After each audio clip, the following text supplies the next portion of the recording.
Hey guys, welcome back to Dose of Joy and happy Mental Health Week. Through my videos this week, I really want to break down the stigma regarding mental health, as well as provide some practical strategies to protect your own.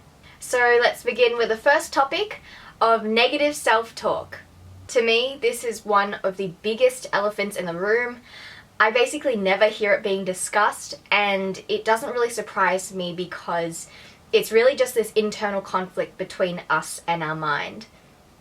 Today in this video, I'm discussing what negative self-talk is, what that inner critic is, and most importantly, how to stop it from interfering with our lives and just letting us live the way we want to. And of course, if there are any other topics you want me to cover, mental health related or anything really, please let me know, please comment so that I can see that and discuss it later.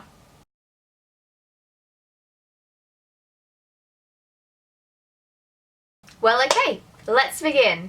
So I'm sure we all know that inner asshole that's always telling us that we're not good enough, that we made the wrong decisions, and straight up just criticizing us. And so it's no surprise that these sayings, we're our own worst critic, we're our own worst enemy, we're our own worst boss, all exist. But by beating ourselves up and engaging with these thoughts, it makes this cycle continue, as well as making it very hard to escape from it. Think back to a time where you made a mistake or failed. Did you beat yourself up for it? Did you criticize yourself? Did you constantly think what you should have done differently? But also think to a time where you hadn't even done something and your inner critic was saying, no, you can't do that, you're not capable, people will judge you. And that ultimately stopped you from doing what you wanted to. When things go wrong, the last thing you want is for someone to give you a hard time. But that's exactly what we do to ourselves. All this guilt, blame, and pressure does nothing to improve the situation, and it really just makes us feel like shit. So there are two very important things I just want you to remember. Number one, I'm not telling us to get rid of our inner critic. I don't think that's necessary, and I don't even think that's possible, but it tells us when we screwed up. So when we do make a mistake or something, we're able to realize that that's a mistake and sort of tell ourselves off so that we don't make the same mistake in the future. But secondly, too much of this negative self-talk is really just toxic and it doesn't help us in any way. So this video is not to fix negative self-talk. It's far from it. It's really to create a healthy relationship with that inner critic so you can do what you want but still let it help you sometimes when you need it. So here we go. A list, a very comprehensive one, of how to work with our inner critic rather than against it. Number one is to detach ourselves from our inner critic. So really not to think of these negative thoughts as your own, as well as letting them define who you are.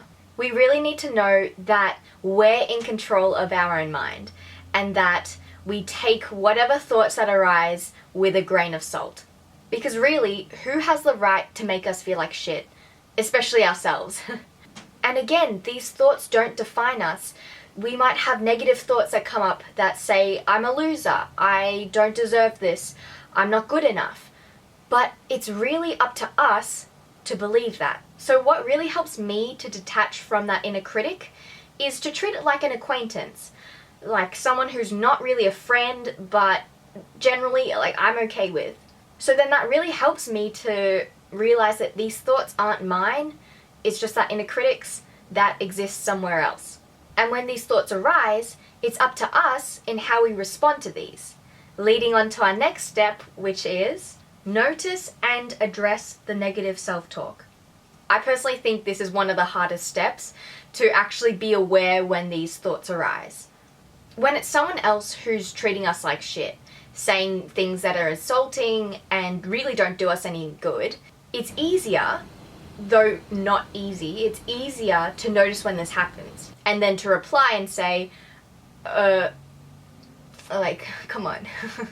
Stop insulting me, let's move on. But when it's yourself, it's so hard because you're with your mind 24/7. You might not even realize that these thoughts are happening, let alone affecting you in such a negative way.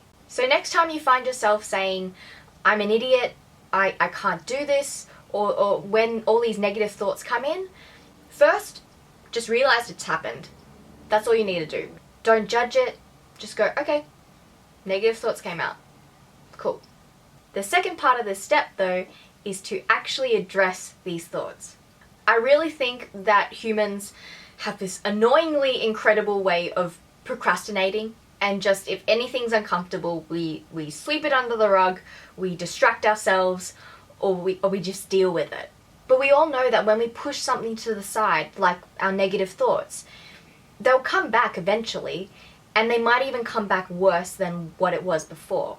So for me, when a negative thought comes up, first I'm aware. So I accept it and I say, okay, cool. So I don't believe it, but I just accept it as a thought that came up. But what really helps me is to go beyond that and write everything down. So write my negative thoughts down so I can conceptualize it in a much clearer way. So you can express your thoughts in whatever tangible way you want. So you can write it down like me, you could draw it out, you could do anything, you could code it. As long as you can visualize it from a place outside of your brain. My friend has an absolutely incredible way of addressing her negative self-talk. So she'll write it down, but then she'll have a dialogue and reply to those negative thoughts. So she really understands at least why or how her negative self-talk has manifested. So you might want to try that yourself and start that dialogue with your thoughts. You might realize that your inner critic has exaggerated a situation out of proportion or just really made everything irrational. So now on to step number 3. Question your thoughts. My friend's strategy really leads into this next one, because by having a conversation with your inner critic, you're naturally going to start questioning what these thoughts are and really how logical they are. For example, say you betrayed a friend. Your inner critic might say, that was awful, you shouldn't have done that. And that's fair. Going back to what I said about a healthy relationship with your inner critic, it's really important that your inner critic tells you this so that you're aware of it and won't make the same mistake again. But these thoughts could become, I don't deserve to be forgiven. I'm a terrible human being.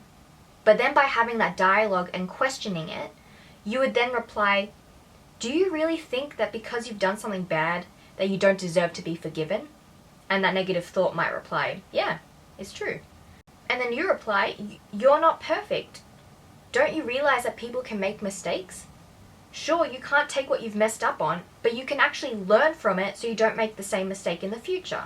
And this is where the saying, treat yourself like how you would treat a friend, is so important here. Just don't be an asshole to yourself. So some questions I think are very helpful to ask your negative thoughts include, what is the evidence for this thought? What is the evidence against it? Is this negative self-talk harsher than how severe the situation is? Is this negative self-talk capturing the complexity of reality? Life isn't black or white. By having this negative thought, am I making assumptions? How might other people interpret this situation that's creating this negative thought? So for example, you're in line at the supermarket and you suddenly realize that you've forgotten your wallet. You'll probably think, you're such an idiot. You knew you were coming here. You literally wrote a grocery list. Why are you so stupid? I can't believe you're such an idiot. And these thoughts will just go on and on and on while you keep looking at that freaking conveyor belt that's moving closer to that worker. But really, are you an idiot? Like, sort of. But the thing is, do you need that constant reminder? Okay, you stuffed up, but do you need that constant reminder to keep telling yourself that you're an idiot? To me, it looks like someone who's so preoccupied with something else that they completely forgot to bring the thing that they needed in that situation. You really don't qualify as an idiot. You're just forgetful and not focused in this situation. By asking yourself the question, is this negative self-talk harsher than how the situation is? You'll realize, definitely. You're making the situation so much worse than it has to be. Sure, it's frustrating, you've forgotten your wallet, that's annoying, but the worst case scenario is that you go home and get it. You don't need that extra beating yourself up to do that. But the thing is, and what I've realized, is that our inner critic sort of loves to insult us, and we sort of ride off it too. But I really want people to start noticing what your inner critic says to yourself, because the more we're aware of it, the less it can control how we think. So this leads to step 4, which is be smart with what you focus on.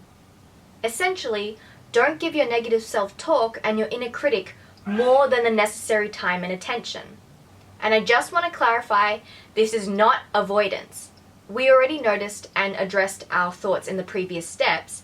Now we need to know that focusing on the negative and only the negative is not helpful in any way. Every negative thought you have really adds up. So little contributions here and there, like, you're so stupid, or I'm such an idiot, all of these thoughts really add up long term. But because it's so gradual, we don't really realize how damaging they can be. And if you keep focusing on your negative thoughts and you give them your full attention, you're not only going to feel shit in the moment, but you're also going to create that habit to keep searching for it when that happens.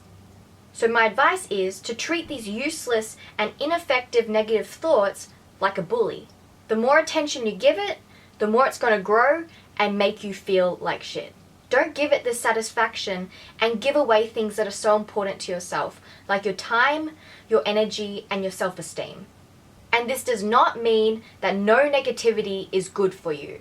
If you did something unethical or bad, it's normal to feel guilty, but it's also normal to realize that this was one stuff up and that you have a million other times to not stuff up. So let's use that shopping analogy again. You'd probably spend the next couple of minutes stranded, looking onto that conveyor belt of doom and thinking, oh my god, you're such an idiot, you're so grr, and then thinking about that and focusing on it and how it ruins your plans for dinner or something else.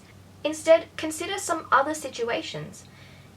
Why don't you focus on things like, okay, damn it, I forgot my wallet. Okay, I definitely can't pay. I'll just have to do what, I'll just have to go with what I've done. I make mistakes, I'm human. And I go home and bring it. And if you think that the situation in that analogy is not serious enough, then let's take failing an exam for example. That's pretty serious and it can be very, very difficult in that moment.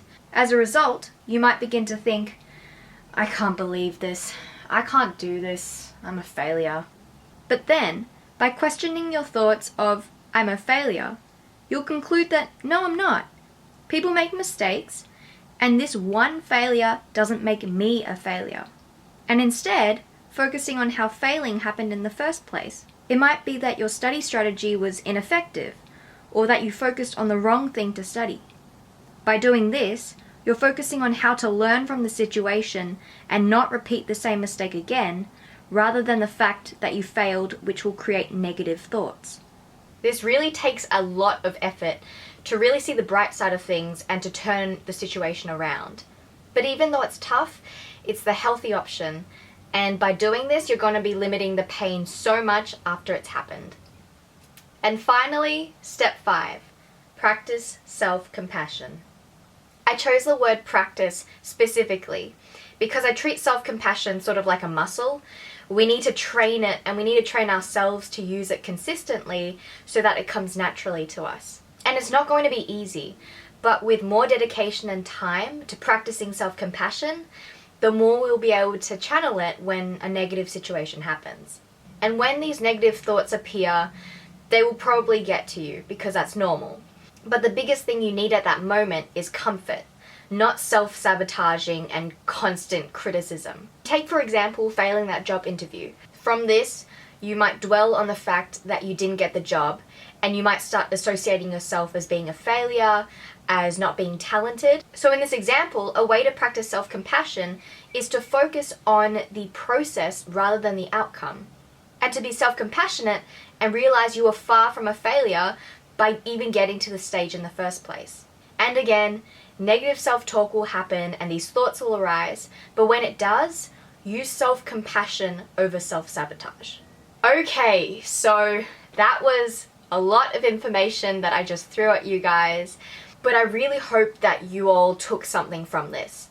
So try to watch how these negative thoughts arise and how you might speak to yourself. The more aware you are, the more you'll be able to control how these words are internalized and whether you'll believe them or not. And of course, if you are experiencing things and you really need help, please see someone that you trust, whether that be a psychologist or your friends, your family, anyone, or write it down. Anything that will stop you from bottling it up inside of you and being able to verbalize it. I hope you all gained a lot from this video and that you feel more confident now addressing these negative thoughts and your inner critic. Until next time, see you in the next video.